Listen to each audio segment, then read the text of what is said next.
Hey everyone, welcome back to Dan's Chess Lounge. The 2018 Candidates Tournament is well underway, and today was round number 3. The game of the day was played by Levon Aronian and Vladimir Kramnik. Let's go ahead and dive into the game and see what transpired over the board. Aronian was white, e4, e5, knight f3, knight c6, Bishop e5. We have our Ruy Lopez here, otherwise known as the Spanish.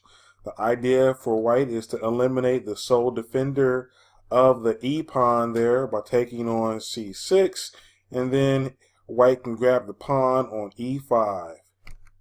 You have knight f6. This is the Berlin variation, and you guys probably know that Kramnik is one of the most well-known players that plays the Berlin. He actually repopularized the Berlin defense when he played against Garry Kasparov in the World Championship matches, and Garry Kasparov could not crack Kramnik's Berlin defense, otherwise known as the Berlin Wall.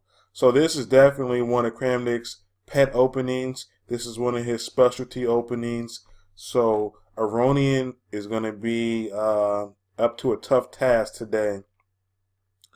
So with the move on the board, knight f6, black just disregards that whole idea about protecting his e-pawn, and he counterattacks the white e4 pawn.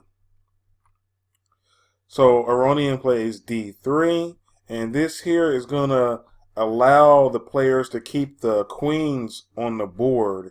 So with most of the time with the Berlin, it goes right to the end game. The queens are traded very early, and it's actually, some people actually call this opening the Berlin end game.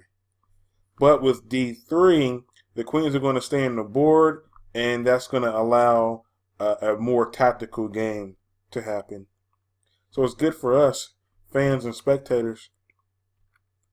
Bishop c5, development move. Bishop takes c6 here. You have a delayed exchange of the pieces here. The bishop takes the knight here. D takes c is going against some principles. You know, chess fundamentals says that you should always capture towards the center, but there are some reasons not to follow the principles. In this scenario here, the light square bishop is released by capturing away from the center. Now, if you notice that the knight is attacking the pawn on e5 here, so what would happen if the knight goes ahead and grabs this pawn? Knight takes e5, then black would respond with queen d4, and that's threatening checkmate here on f2, and also the knight. So white would drop a piece here. So the move in the game is castles. Queen e7. Now black has to protect the pawn because white has castled. h3 here. This is a prophylactic move that keeps the bishop, the light square bishop here, from going to g4, and it may also keep the knight here from jumping into g4 if black was going to get some type of tactics and combinations going. So this is kind of like a prophylactic move here, this h3 move here. And now you have a novelty. This is the first time that rook g8 has been played in the database. This is something that Kramnik has been working on for a while. He's mentioned in the post-round press conference, rook g8, and it leads to a big-time attack, an initiative here. You have ideas of the pawn here going to g5 and g4, ripping open the king side. You have the h-pawn going up the board right next to it. You have the bishop here potentially sacking on h3 to rip open the king side. I mean, you have a lot of stuff going on here. Very, very strong initiative with this rook g8 move.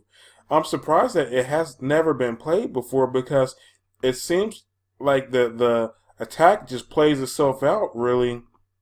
But this is definitely a novelty by Kramnik. And I was wondering if this could have been the work of Anish Giri, because Anish Giri is Kramnik's second for this tournament. He's working with him, and I know he's been covering and working on many opening ideas. But in the post round interview, Kramnik said he's been thinking about this Rook G8 move for a long time. King H1. Aronian tries to tuck his king away into the corner because he feels an attack getting ready to happen. Knight H5. The knight can maneuver its way up to F4 and put pressure on the G2 square. You've got the G5 pawn push getting ready to come, and now the queen will be able to protect it. The queen and the rook will be able to support this G5 pawn push. C3. Aronian wants to go ahead and push in the center here. That's White's idea here. White wants to push in the center and get a big classical center going. G5, charge. Knight takes E5 here, and the queen is attacking the knight on H5. Black's queen is attacking the knight on E5 here. So what happens here if the queen takes the knight? Queen takes E5, and then queen takes H5, and White is actually out of trouble here. You have D4 coming. It's going to push the queen back. Queen has to retreat. White is actually doing fine in this position here. This will let White off the hook. So Black should not capture the knight on E5. Instead, G4 is played. Continue charging forward. D4 strikes the bishop there on C5. If White ever captures this pawn here on G4, then that's going to allow the queen to come in to H4 and put massive pressure on the king. And then you're going to have all types of sacks going on with the knight. The rook's going to invade. So White's never going to play H takes G4. So let's continue. Bishop D6 hits the knight. G3 is played here, and this stops the queen from ever coming to H4, and it also kind of blocks and stops the pawn here from marching forward.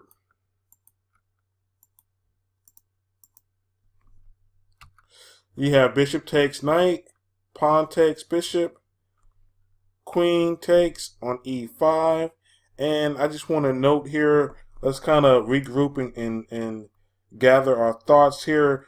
The material is even, but Black's position is much better though. He has a nice attack going, whereas White doesn't have anything going. White is just defending. If you look at White's position, White has all of his pieces on the back rank. So White doesn't have any counterattack going at all, whereas Black is just charging forward. Queen D4. Aronian would like to trade queens at this point and try to release some of the tension. But Kramnik says no thank you. Queen E7. H4. Trying to lock up the king side so he can keep the invaders out.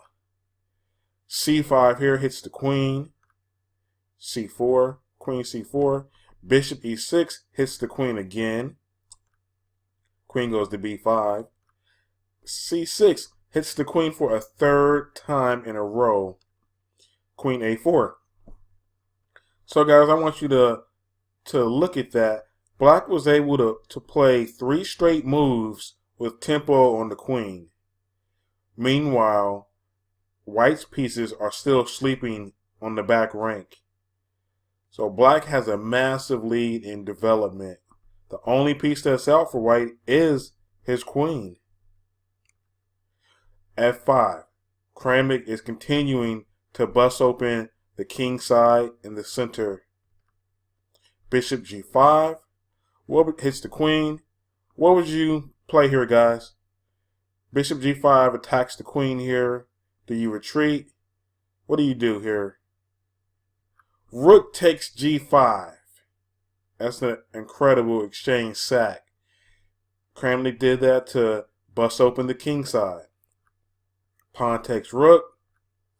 And now, Kramnik didn't even take this pawn here on g5. He continued on forward, trying to bust open the king side. Charge on. Queen goes to d1 to try to retreat and help out and play some defense. Rook d8 hits the queen. Queen c1. And now you have f takes g3. And then look at Aronian's pieces again. All of them are still on the back rank. It's no development at all. Knight a3.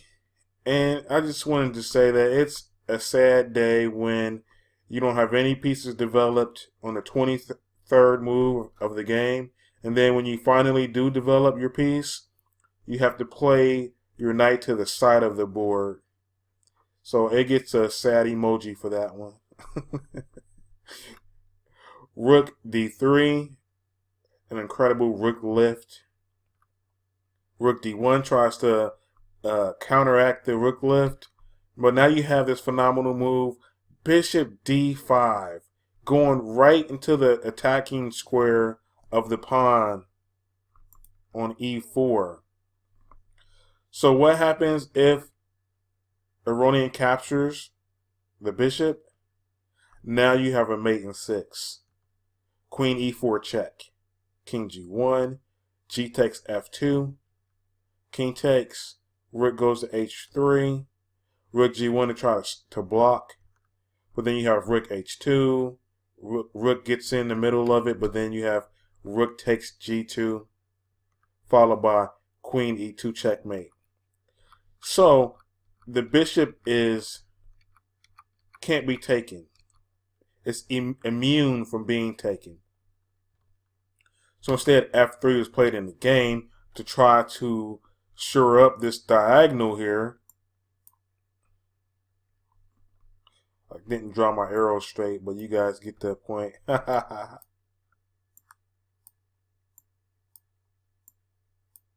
There we go.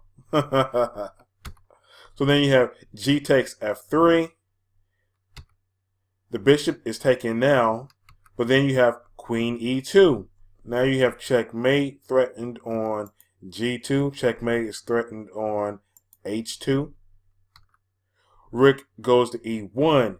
And I just wanted to say, guys, did Kramnik blunder right here? The queen is pinned to the king here. Was this a mistake? g2 was played in the game and Aronian resigned. Incredible. Why did Aronian resign right here? Because his mate in 4. This is how play would have continued. King goes to g1. f2 check.